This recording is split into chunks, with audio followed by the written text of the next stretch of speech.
¿Qué tal? ¿Cómo están? Vamos a hacer en este video el estudio de dos funciones exponenciales.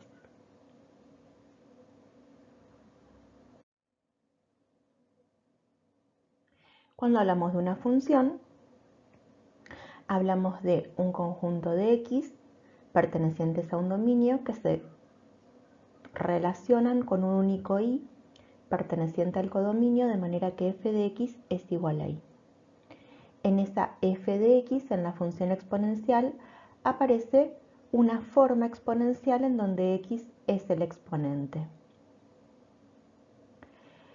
Las funciones exponenciales, por ser funciones, pasan con sus gráficas la prueba de la recta vertical.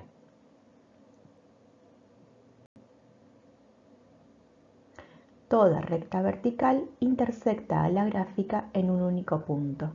De no intersectar a la gráfica, decimos que ese x no pertenece al dominio de la función. Veamos en nuestra primer función exponencial en verde que las distintas rectas verticales intersectan una única vez a la gráfica de la función. De la misma manera, las distintas rectas verticales intersectan una única vez a la gráfica de la segunda función exponencial, que también está en verde. Cuando hablamos del dominio de la función, hablamos del conjunto de partida de esta función, donde toma valores la variable independiente y con los que podemos hacer la cuenta. En las funciones exponenciales, la cuenta la podemos hacer con todos los números reales.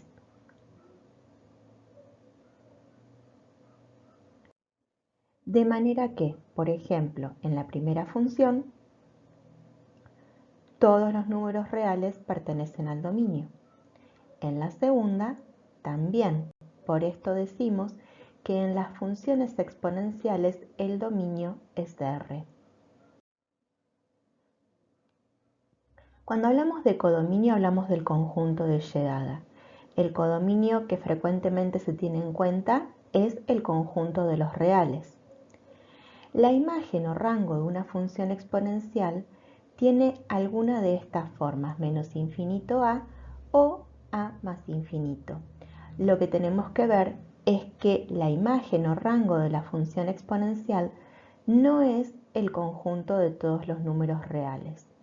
Es un subconjunto incluido en el conjunto de los reales. Es decir, que en estas funciones el conjunto rosado es distinto del conjunto blanco.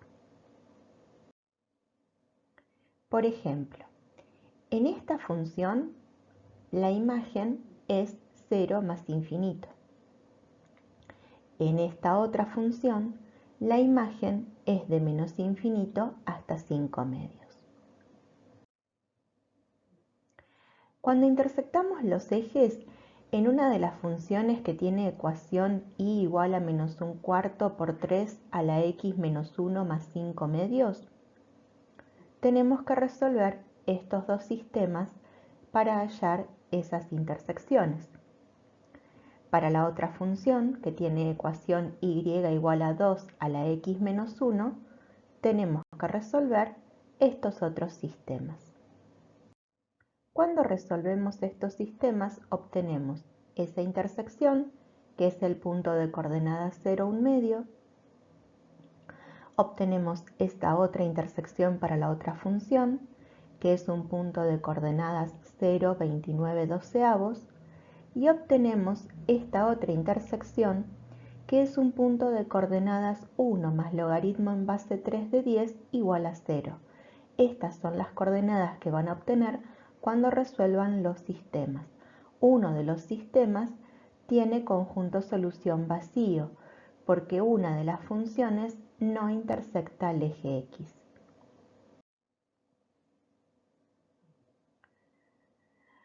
Cuando hablamos de función creciente, vamos a encontrar entre las funciones exponenciales casos de funciones crecientes. Cuando hablamos de función decreciente, también encontraremos entre las funciones exponenciales funciones decrecientes. Veamos que de izquierda a derecha en una de las funciones graficamos hacia arriba, entonces decimos que es una función creciente en su dominio. Y de izquierda a derecha en la otra función graficamos hacia abajo, por lo que decimos que f es una función decreciente en su dominio. El conjunto de positividad en las funciones exponenciales no se plantea analíticamente. Lo que sí tenemos que encontrar es la intersección con el eje X para poder decir bien qué intervalo es el conjunto de positividad. Por ejemplo, en esta función, toda la función está graficada por encima del eje X. Entonces decimos que el conjunto de positividad son todos los reales. En esta otra función, estos reales que son menores al valor que toma la intersección con el eje X son los que pertenecen al conjunto de positividad. Entonces decimos que el conjunto de positividad va desde menos infinito hasta 1 más logaritmo en base 3 de 10. Cuando hablamos del conjunto de negatividad, tenemos que pensar que para poder decir el intervalo, como analíticamente no se plantea para funciones exponenciales, necesitamos conocer la raíz, que ésta sí hallamos analíticamente. Entonces, ahí tenemos un intervalo de negatividad que es de 1 más logaritmo en base 3 de 10 hasta más infinito. En la otra función, el conjunto de negatividad es vacío porque no hay ningún pedazo de gráfica graficado debajo del eje X.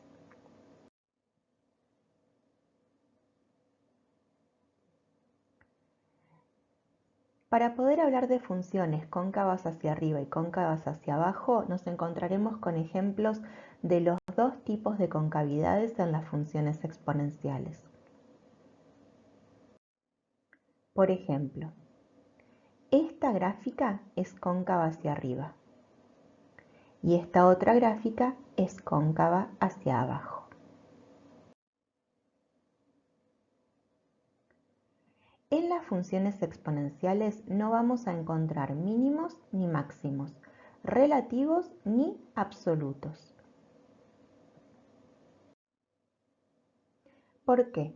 Porque el valor máximo que tomaría la gráfica que está pintada más arriba no es un valor que tome la función. La función se acerca indefinidamente a ese valor, se hace asintótica a ese valor, pero no toma un valor máximo. De la misma manera, la gráfica de más abajo no toma un valor mínimo. Y después, las otras ramas o van a menos infinito o van a más infinito sin hacerse asintóticas. Tampoco toman valor mínimo o valor máximo.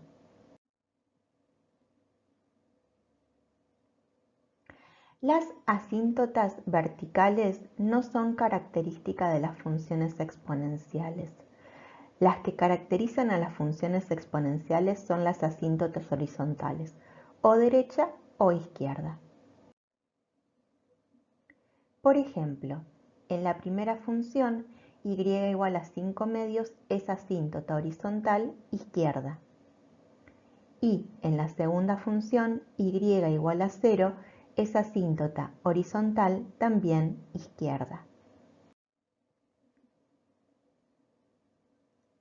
Las funciones exponenciales son inyectivas.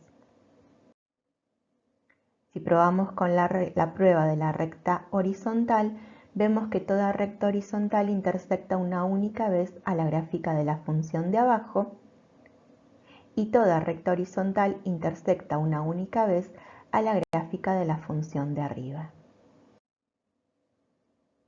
En cuanto a sobreyectividad, tenemos que pensar que si consideramos el codominio que sea todos los reales, el rango de la imagen nunca va a coincidir con todos los reales. Entonces no hay sobreyectividad. Por ejemplo, esos valores en la función de arriba nunca los toma una imagen y estos valores en la función de abajo tampoco. Es decir, que hay valores reales que no los toma la imagen de la función. En las funciones exponenciales no hay paridad. No son pares. ¿Por qué? Supongamos que consideremos este punto que pertenece a la gráfica de la función. Su simétrico respecto del eje y no pertenece a la gráfica de la función. Y ocurre lo mismo en la otra gráfica. Entonces, las funciones exponenciales no son funciones pares. Las funciones exponenciales no son funciones impares. Veamos puntos de las gráficas cuyo simétrico respecto del origen no pertenece a la gráfica. Por ejemplo, ocurre en este punto de la función de abajo, ocurre en este punto de la función de arriba.